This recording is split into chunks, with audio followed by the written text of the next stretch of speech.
Let's start at the beginning. What is psychological safety? 5 words: an environment of rewarded vulnerability. Okay, but what's vulnerability? Vulnerability is exposure to the possibility of harm or loss.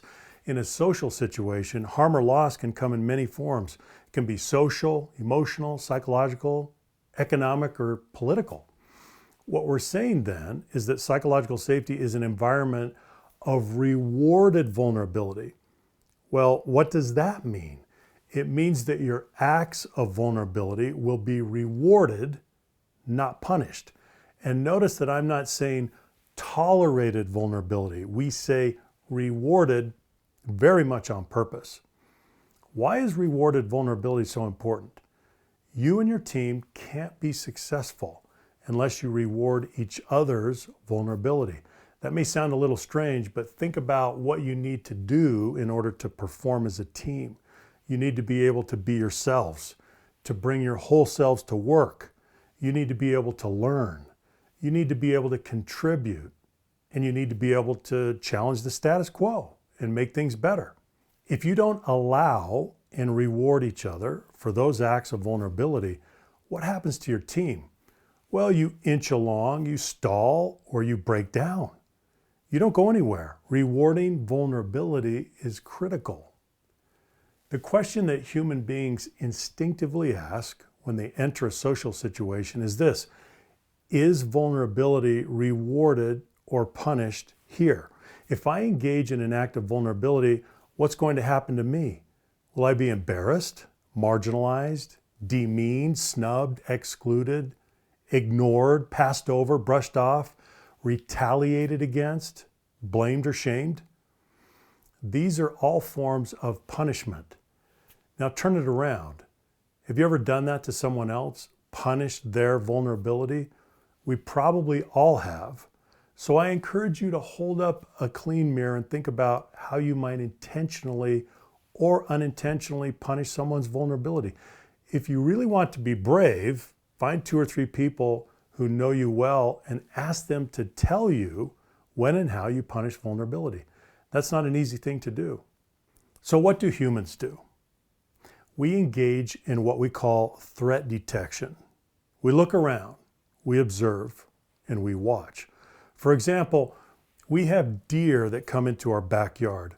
I like to watch them. One doe had 3 babies last year. These 3 fawns are in a constant state of threat detection as part of their nature. Well, humans are different. Just watch kindergartners. They're innocent, trusting, and naive. They have to learn to do threat detection. Now fast forward and watch them in junior high and high school. They get pretty good at threat detection, don't they?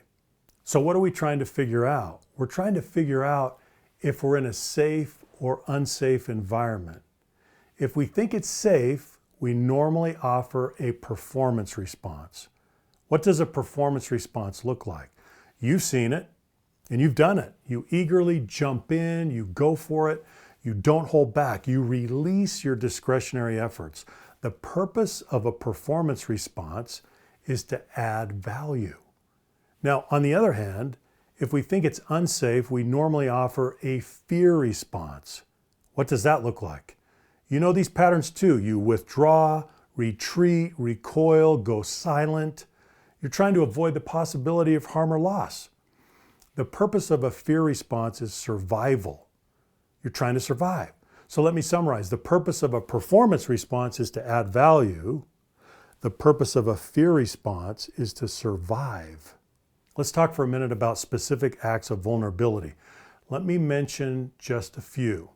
Showing up, introducing yourself, sharing something about your personal life, some self-disclosure, clarifying expectations, sharing a personal problem or challenge, identifying your team's weakness or failure.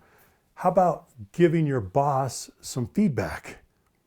Making a comment, making a suggestion, sharing an alternative point of view, disagreeing, asking a question, asking for help or advice, admitting you don't know, admitting that you made a mistake.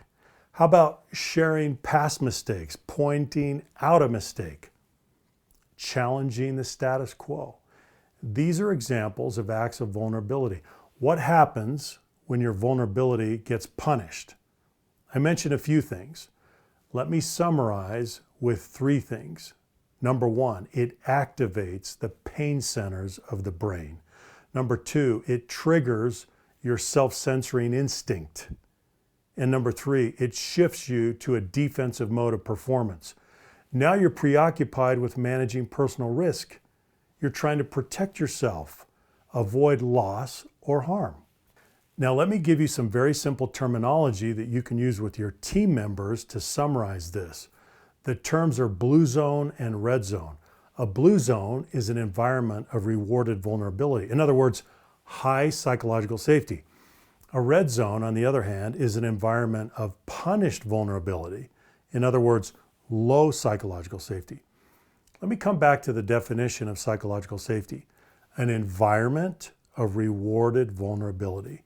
Whether your vulnerability is rewarded or punished is the single most important indicator of the level of psychological safety on a team. Now, a final point. Psychological safety is perishable, not permanent. It's delicate and dynamic, so the job is never done. Your team has to make it a constant priority. When I was a plant manager in manufacturing, we made physical safety a priority every day. We discussed it, trained on it, measured it, and held people accountable to behave safely. That job was never done. Psychological safety is the same.